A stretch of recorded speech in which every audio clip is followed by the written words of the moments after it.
the physical part of football is still the most important part.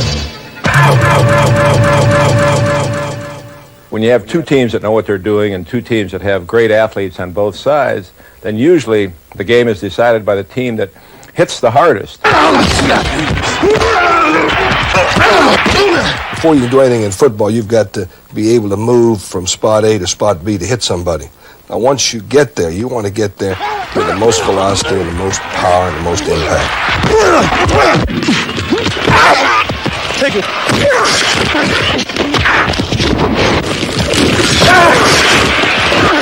The rules for playing the game of football allow for a tremendous amount of collision. And this is a collision sport. It's not a contact sport. If you lose the battle of the hitting, I'm not sure you're going to win the other battle either. I'll tell you what you better do. I can watch you. You walk around out there with your finger up your and you ain't hitting a damn soul. The name of the game, man, is hit. It's still a physical game. Let's face that fact, and it always will be. That's what makes people want to play this game, because it is a physical game. It's not touch tag. Let's call it what it is. It's violent, and it's physical.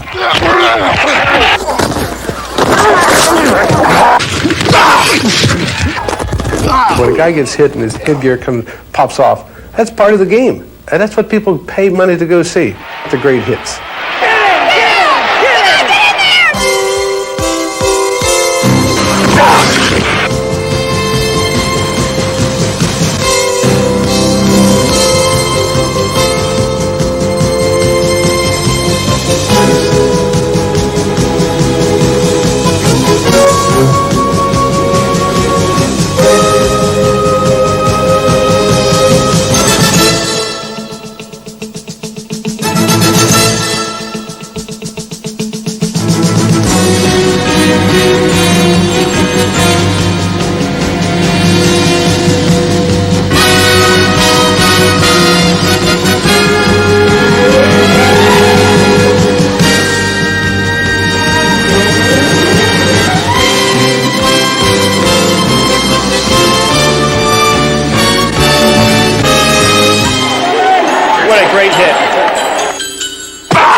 Like the history of war, the history of pro football has shown us that strategy cannot succeed without strength. The first pros resembled raw recruits, eager for combat. They lacked polish, but not spit. These flinty-eyed fighters evolved into the fierce free spirits of the 1950s.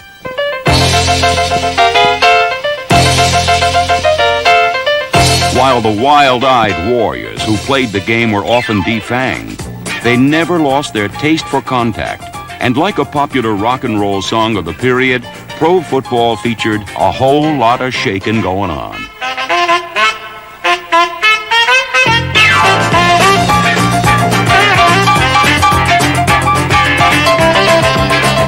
Every Sunday, the NFL offered a crunch course in a school of hard knocks where brawn was emphasized over brain. Some sought shelter behind the referee's shirt tails, but the men who wore stripes on the field were no match for men who often behaved like they should have been wearing stripes off the field. I could do things on the field that I enjoyed doing that I would probably be put in the pokey for if I weren't on the field. Well, not that I'm a flat criminal, but it was a way of expressing yourself. Fighting, scratching, and kicking were common forms of self-expression. Leg whipping was one of several ploys that are outlawed today, but were acceptable during the 1950s. Grabbing the face mask was another. Defensive aces held all the cards. The ball was not whistled dead until the forward progress had stopped, not his knee touching the ground. So they were free game. It was kind of open season.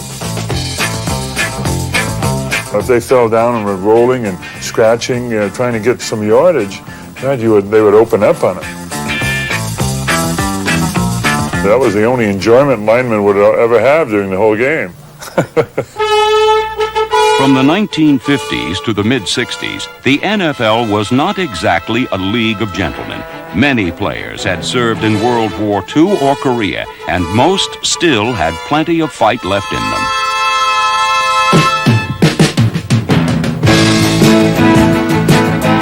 Few surrendered easily, and it took devious methods to send them to the bench. The dictum, an eye for an eye, a tooth for a tooth, was as relevant to the NFL as it was to biblical times. I never would accept anyone hitting me illegally. Now, when that happens, then you must serve justice. And if you don't know how to serve justice, then you're going to get kicked around the league. You never hit the guy back. You hit him first, because invariably the noise or commotion that it creates gets the attention of the referee, and then by the time he looks around, he's catching the other guy. So the trick is to hit first, but never hit back. You got time. You got next year, next game, whatever.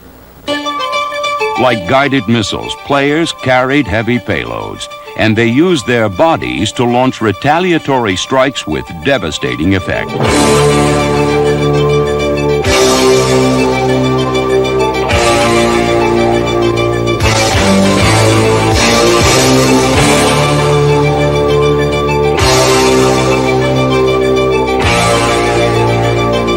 One of the most unforgettable tackles in NFL history occurred in 1960 when Eagles linebacker Chuck Bednarik hit Giants halfback Frank Gifford. Concrete Charlie made quite an impact.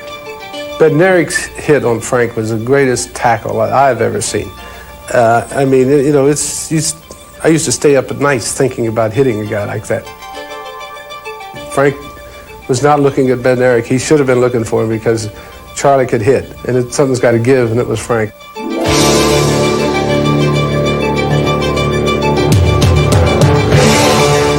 Like a cheap shot? Well, it really wasn't. I mean, Bednarik, had he given me a cheap shot, I probably wouldn't be sitting here.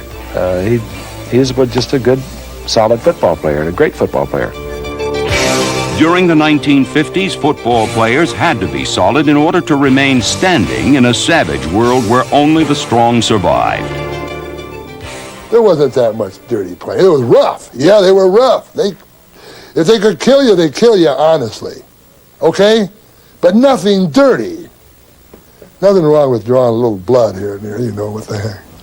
And I like to think that with that approach to the game, attack, attack, attack, I walked out totally unmarked.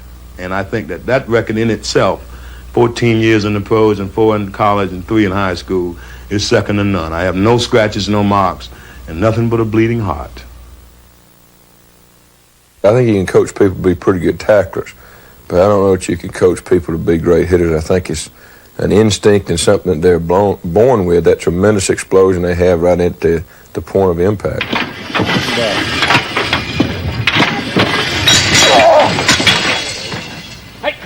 The old saying is, if they don't bite when they're puppies, they're not usually going to bite. And I think when you get a young player and a guy that comes up and in high school he's a pretty good hitter, or in college he's a pretty good hitter, comes into professional football and it just carries forward. By the time they get to pro football, I think the only thing you control in terms of contact teaching is the emotional side of it. I think if a player is a very intense guy, or the organization becomes more intense on Sunday, the more intense you are, the more apt you are to be a heavy hitter on Sunday. You have to mentally make yourself ready to go out and realize that it's such a physical game that, you know, it's better to be the hitter than the hittee. Nowhere in the NFL is this philosophy practiced more than in the Los Angeles Memorial Coliseum, an international showcase for athletic achievement for 5 decades. Everything from Super Bowls to Olympiads. Today, it belongs to the Los Angeles Raiders. No team in professional sports intimidates opponents more effectively. And no member of this team is more relentless in his intimidation than defensive lineman Howie Long.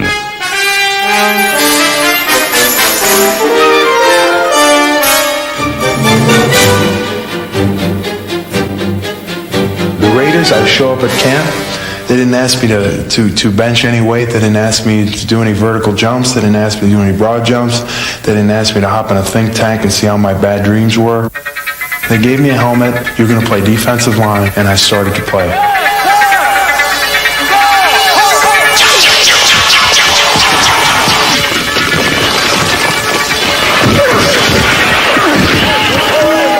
I didn't know how to get to the quarterback, so my one move was just come off the ball and run everyone over. And if that didn't work, I tried to fight them. But they called me caveman because they just liked the way I attacked people.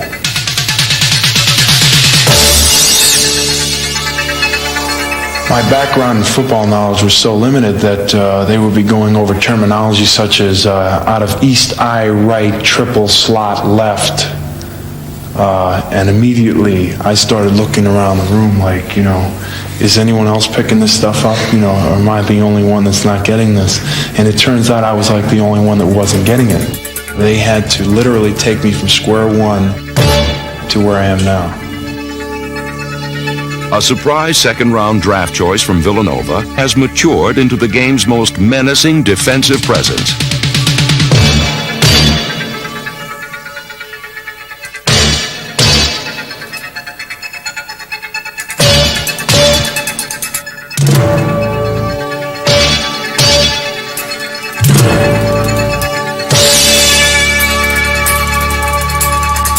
When you start to draw up plays, you are conscious of where he is.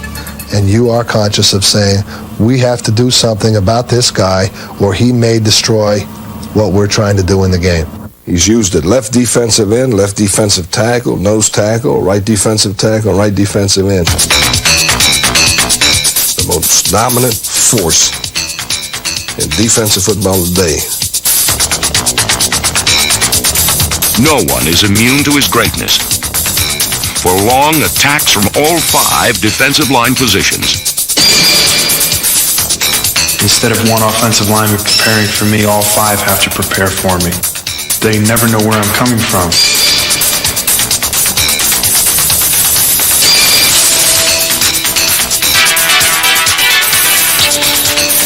He has that knack of gathering himself and getting into the offensive blocker and at the same time continuing to move toward the quarterback.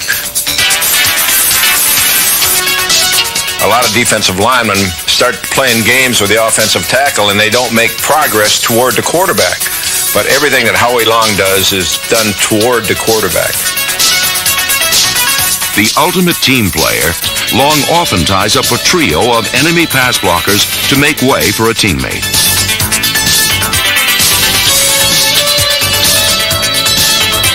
As long as I hear Matt Millen on the tackle or Bill Pickell on the tackle or Sean Jones on the tackle, as long as someone is making the tackle and it's not for a big gain, then I can get up from the bottom of the pile and figure I did my job.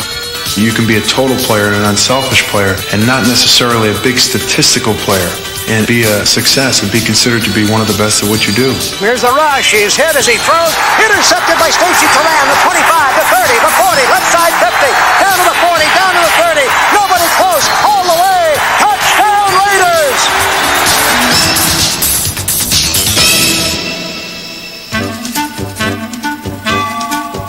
But hard-nosed Howie is not without a sense of humor.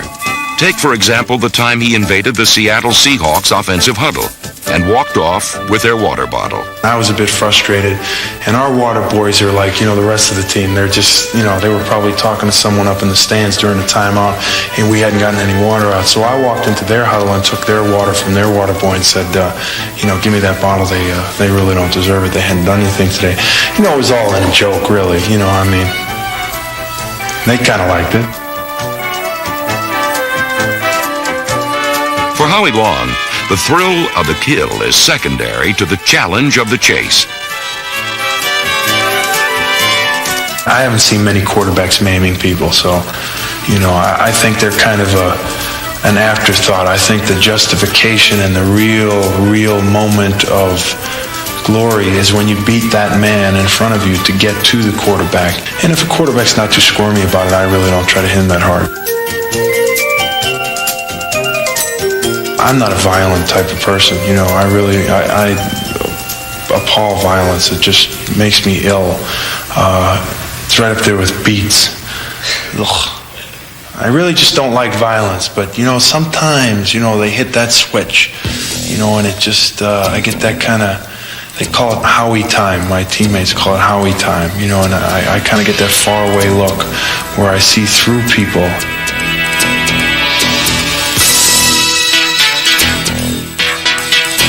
When Howie Long lapses into his particular brand of tunnel vision, there's rarely any light at the end of it for Raider opponents.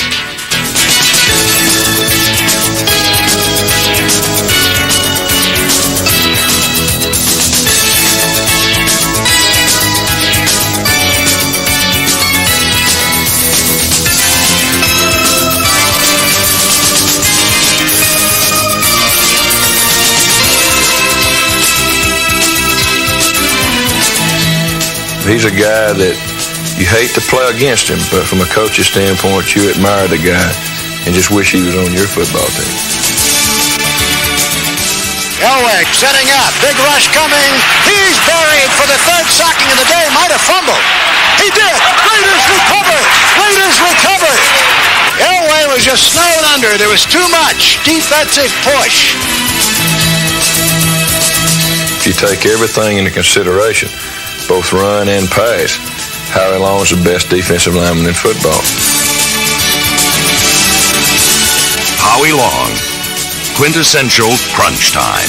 The key to it is hustle. If I don't hustle as much as I should have during the game, I go home at night and I really, really lose a lot of sleep over it.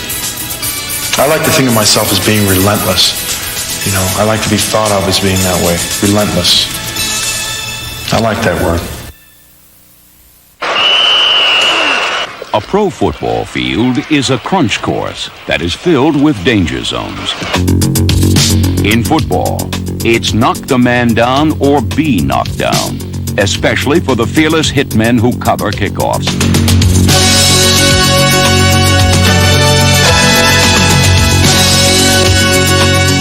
Their mission is simple: hit anything that moves. I like to hit the ball here and hopefully cause a fumble, turnover, something like that. But if I can't get to him, I'm going to hit somebody. I'm not going to run 40 yards without hitting somebody.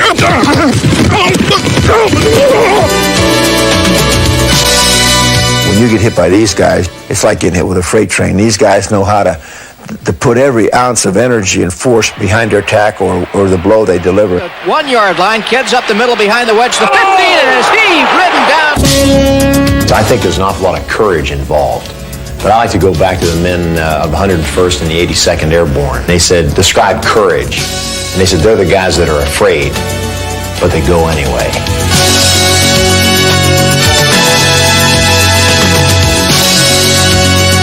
Those who operate in this danger zone have elevated tackling to a punishing science. Another area of high impact is the line of scrimmage. It is called the pit, an area not much bigger than a closet. Yet within its confines is the game's most heavily weighted struggle. In spite of all the specialization, in spite of all the attention that the quarterbacks get, the game is really played up front. More or less right in the trenches, as everyone says, because when you assume and gain control of that part of the field, it allows you to do what you want to do.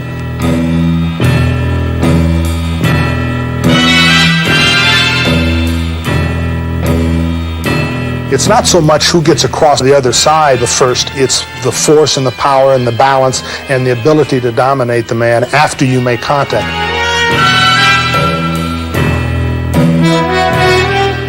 It's a physical combat area. It's not like playing in space. It's not like being detached and running down the field to catch a football. It's not like a linebacker taking a drop and squaring up playing the ball when it's in the air. This is hit, hit, hit on every play.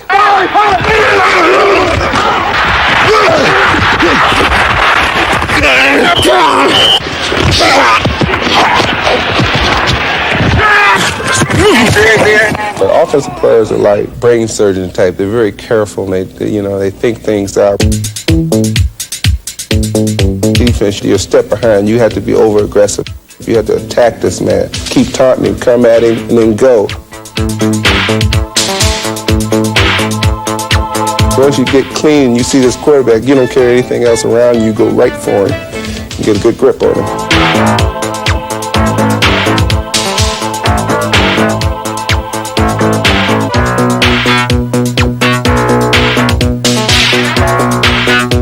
Clash of wills between the offensive line and the defensive line. One player ends up on top or on bottom by the end of the game. The press never writes about it. Nothing is really said about it. But I think both players generally know who would like to have played football for another quarter and who wouldn't. The line of scrimmage, a no man's land that devours players like the Bermuda Triangle swallow ships. Players have also been known to disappear in the middle of a zone pass defense. When you come over the middle and you're a guy who only weighs 175 or 180, I think you really do. You take your life in your hands because there are some tremendous shots going on in there.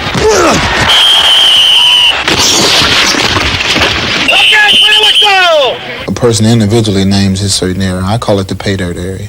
If he's going to catch it, make him pay for it.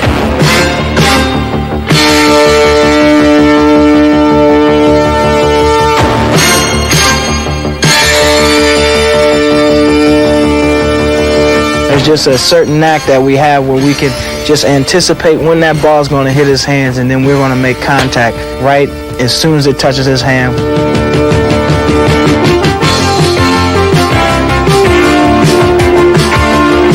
Just as there are ways to intensify a hit, there are also methods to lessen the impact. One thing that we learned early in Bill Walsh's offense is to read the defense. If it's a zone, sit down. It's not very complicated. Just sit between the two guys and catch it and turn upfield. When you're going across the middle, man to man, you just keep running across because there's nobody there going to meet you. If it's a zone defense and you keep running through it, you're going to get hurt because there's going to be somebody there waiting for you. A key example was here when Ronaldo got hit in the Atlanta game. He read it too soon. He thought it was man-to-man, and he kept running. It was a zone, and the guy was sitting there waiting for him, and it cost him. It hurts a lot more when you don't catch the ball. So you should catch the ball. Sometimes you feel you make a halfway decent catch and say you get hit, take a good shot, you get up and say, hey, now I got him thinking, I can take it. It's a battle of the minds. A football field is a hazardous runway, and those who navigate it must endure many crash landings to earn their wings in the NFL.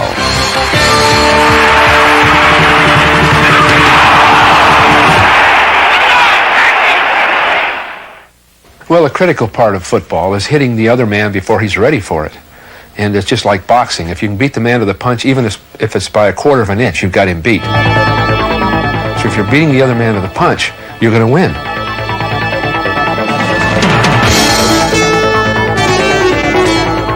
Beating a defense to the punch can instantly turn the tables for an offense. However, the ability to strike first requires an aggressive attitude. I think you got to have offensive people that are just as aggressive as the defensive people are. Or the more people you can get that have that type of temperament, the better football team you're going to be from an offensive standpoint.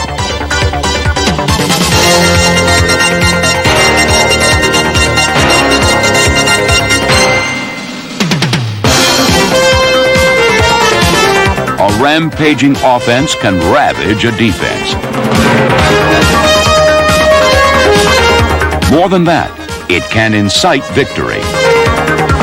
I can remember in 1983, a key play for us in the St. Louis game was a 10-yard draw play that Billy Jackson ran in for a touchdown. That was as physical a run as we had all year. And the game was very much in doubt. It was very close. And Billy broke about 4 tackles and finally ran over one last tackler at the goal line to get in.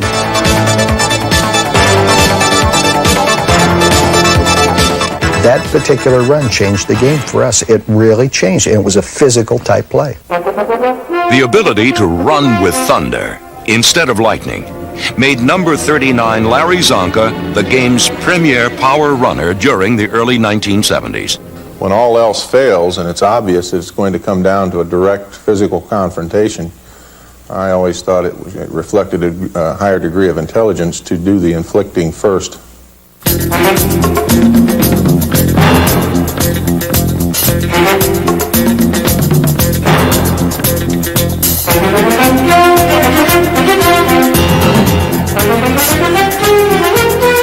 I was out into the open field where it was a man in the secondary. Obviously, I had to have an extreme size and weight advantage. Generally, they were looking for a side shot rather than a head-on shot, simply because of the ratio of size, weight, and so on. Very often, if you would cut back directly into them, that element of surprise would completely discombobulate whatever they were trying to put together. And you'd be able to not only avoid the tackle, but lay in some devastating blows.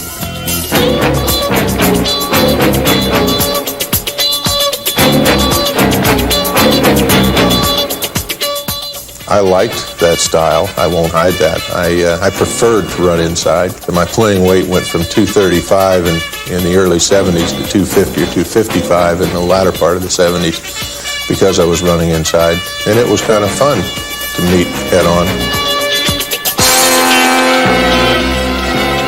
When I won, it was very rewarding.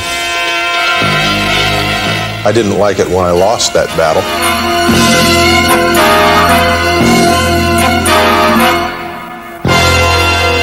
Csonka's lost confrontations were often as breathtaking as the many battles that he won. Drafted first by Miami in 1968, it wasn't until 1970 and the arrival of new head coach Don Shula that this down-and-dirty runner began leaving his impact on the NFL.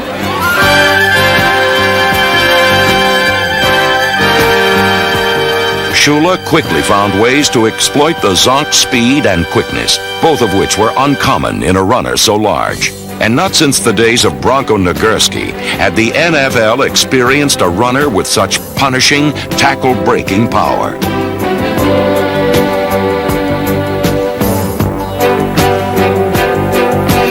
Even if you had an open shot to hit him as hard as you could hit him, I always had the sense that I got the worst of the deal. I can remember some shots that I took on him one-on-one, and, I couldn't bring him down. You need help.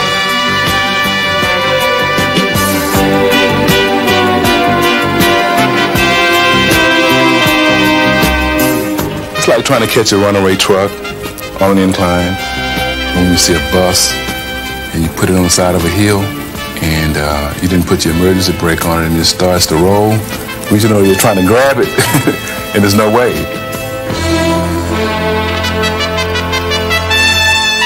Larry Csonka was a defensive back's worst nightmare. But he was a coach's dream. As a football coach, it's tough to get attached to somebody on a personal basis. But it's tough not to get attached to a guy like Larry Csonka. To know him is to love him. A guy with a great sense of humor, and on game day, one of the toughest football players that I've ever been around. I think Larry had 12 or 13 broken noses over his career, and from week to week, it was you had to guess which side of his face his nose would be lying on.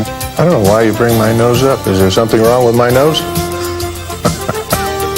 He liked a little bit of blood dripping off his nose. He'd like to look down and see himself filthy dirty because he now knows that he's playing the game. He's into it the way that he likes to be.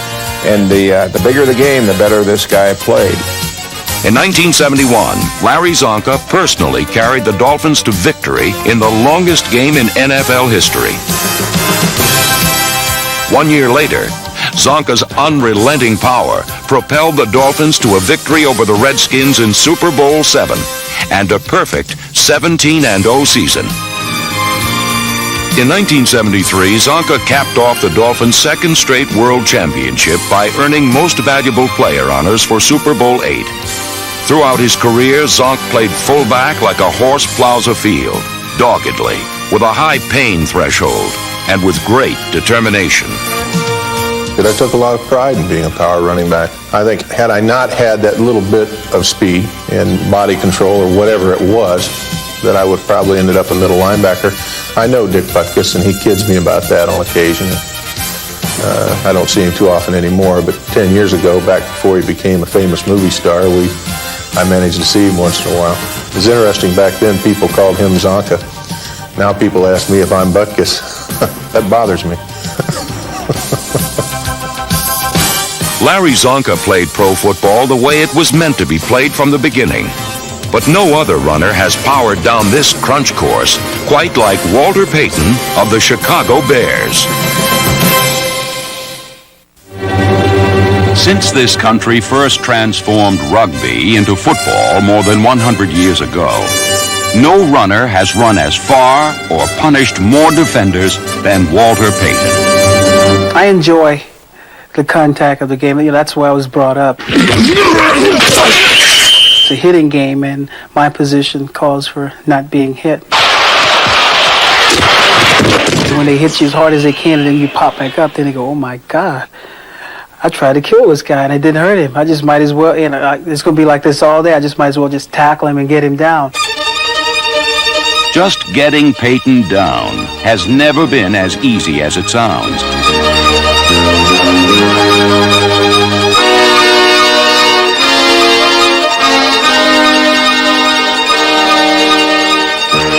For over a decade, number 34 has been stiff-legging through the minefield at the line of scrimmage before exploding into the secondary. Coaches long ago recognized him as much more than another runner with a nifty stutter step and power. Walter Payton, normally if he's trapped at the end of a run, if you watch him, instead of him looking for a place to go, he will turn at that defender, and lots of times he's dishing out punishment. I mean, he'll take a shot at somebody even though he's got a ball in his hand.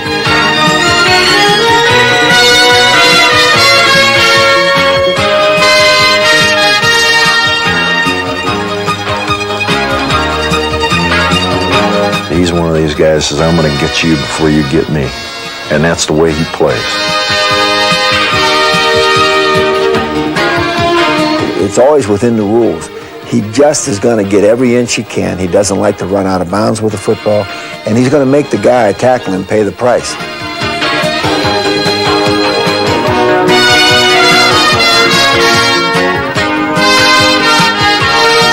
I think that's what it's all about. I mean, if the guy is willing to stick his nose in there, then he's got to feel what it's like really to tackle the best.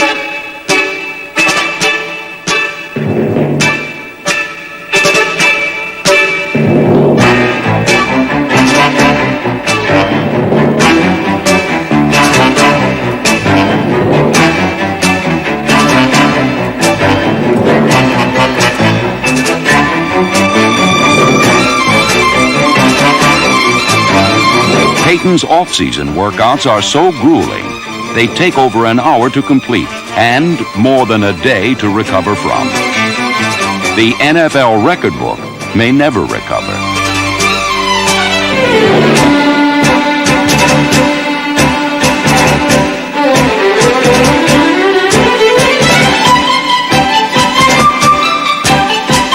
He'll fight you. He'll test you.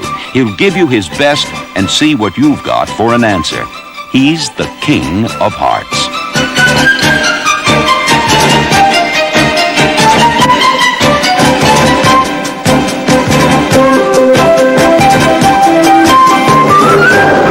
In October of 1984, Walter Payton needed only 66 yards to become the game's all-time leading rusher, and he leaped at the chance to solidify his place in the history of the National Football League. McMahon asked for quiet. Second play of the second half of the 21-yard line. Walter needs 2 to break the record. High formation, quick pitch to Walter, looking for the record, cuts back. He's got it. He's out of it at 25 to the 26-yard line. Walter Payton becomes the National Football League all-time leading rusher, surpassing Jim Brown. Walter Payton, one of a proud few who have conquered the NFL's crunch course. Yeah, but Brown left. Some of the toughest, meanest men on the NFL's crash course played linebacker. Keep it up, stick it down there. Pittsburgh's Bill Saul, number 50, fit the mold perfect. That 24 is a little. Let's wrap him. Even after the final gun sounded, Saul maintained his nasty disposition. Thank you. We're not allowed, boys. We're not allowed. Don't bug me. But Saul was a pussycat in comparison to the monstrous presence of Ray Nitschke. It wasn't a Jekyll Hyde presence, it was just Hyde. It was just total absence of any concern or compassion for another human being. During his 15 seasons with the Green Bay Packers, Nitschke proved that there was no room in a linebacker's personality for compassion. Nitschke played in a bloody rage, as did Chicago's Dick Butkus. Here we go, Andy. All right, shift 44 to a 56 stack. Pow! Butkus was that rarity in professional sports, an athlete who attained legendary status during his career. Butkus would follow a man up in the stands and hit him. He would follow him up in the tunnel in the Coliseum. I've seen him do it. You run out of bounds, he's gonna run right out with you. He honestly believed in the theory that, hey, if I can hit you hard enough, not only your hat will come off, but your head will come off. And he damn near tried to do that every time he hit somebody. I don't go to the movies too often, but one particular movie that stands out in mind was with Betty Davis. I think it was Hush Hush Sweet Charlotte. I got kind of a charge when that head come rolling down the stairs. I kind of like to sit there and watch it, see things happen, and maybe project those things happening on a football field, and not to me. He didn't like anybody with a different colored jersey. I mean, he really disliked you. You know, he went after you like he hated you from his old neighborhood. He was the meanest son of a I've ever seen in my life. Played professional football. Dick Butkus was the greatest linebacker who ever played pro football. But the first to bring notoriety to the position was the New York Giants' Sam Huff, number 70. He was the subject of a TV documentary that demonstrated to millions that the linebacker's world was a violent one.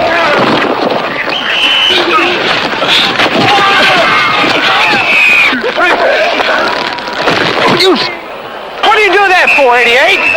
You do that one more time, 88, I'm going to sock you one. Now, don't do that. You run again, you get a broken nose. Don't do that. Hit me on the chin with your elbow. Today's linebacker still inhabits a violent world. And interestingly enough, the game's best also wears a Giants uniform. Hey, 88, I'm not going to warn you no more now. He is number 56, Lawrence Taylor. Listen, look, we got to rush him. We got to kick the what we got to do is get in and get the so right, let's go. Come on now. 3-0. Hey, we're a bunch of bad son of let's play some ball. I really feel a linebacker has the type of person who keeps the team together. The linebacker has to be somewhere in the middle. He has to be tough enough to play the run, graceful enough to play the pass, and mean enough to knock a runner out.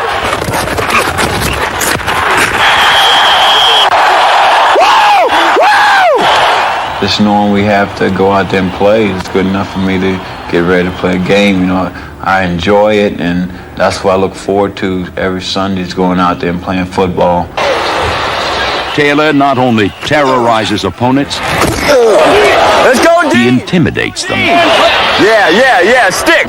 Yeah, you mine, baby. He's got a relentless personality.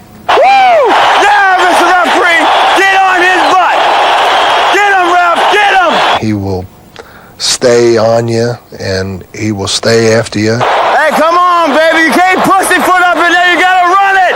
You got to run it. Way to go, Cawthorn. The more threatened he feels, the more competitive he becomes. If I don't get 4 sacks tonight, I'll get stitched somewhere, dog. God. You mine, Ryan. You mine. It's a confidence born of demonstrated ability. He thinks that he can will anything to happen on the field. And for the most part, it's true.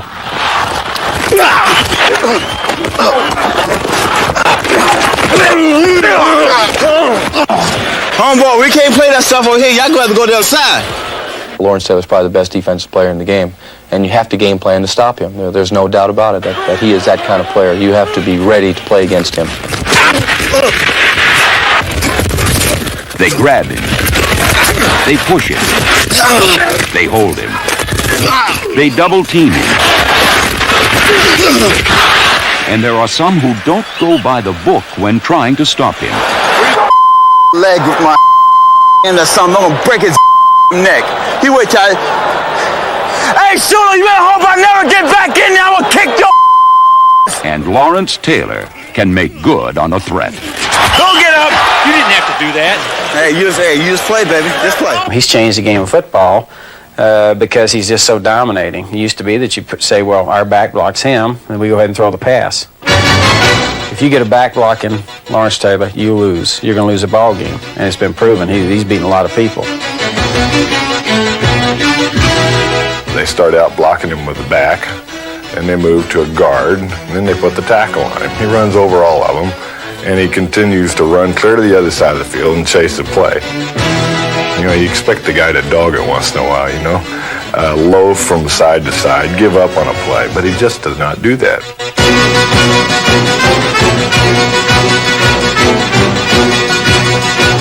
You really enjoy watching him play.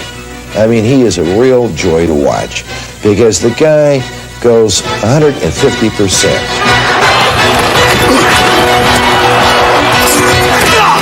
Like all great athletes, Taylor's playing style is a reflection of his personality. I play linebacker like my lifestyle is. You know, I'm pretty freewheeling, you may say, wild, abandoned, reckless, as the coach probably would say. Hey, baby, let's go out there like a bunch of crazy dogs and have some fun. It suits me pretty well, and I enjoy it. Taylor's enjoyment comes at the expense of those who don't have quite as much fun when he's on the field. Son, I gotta do better than this. Players like Lawrence Taylor prove that pro football will always be a hitter's game, a game of guts and guile, played by men who deserve the respect and admiration of fans everywhere. These men put their bodies on the line in the most demanding contact sport there is to travel the rugged landscape that is the NFL's Crunch Course.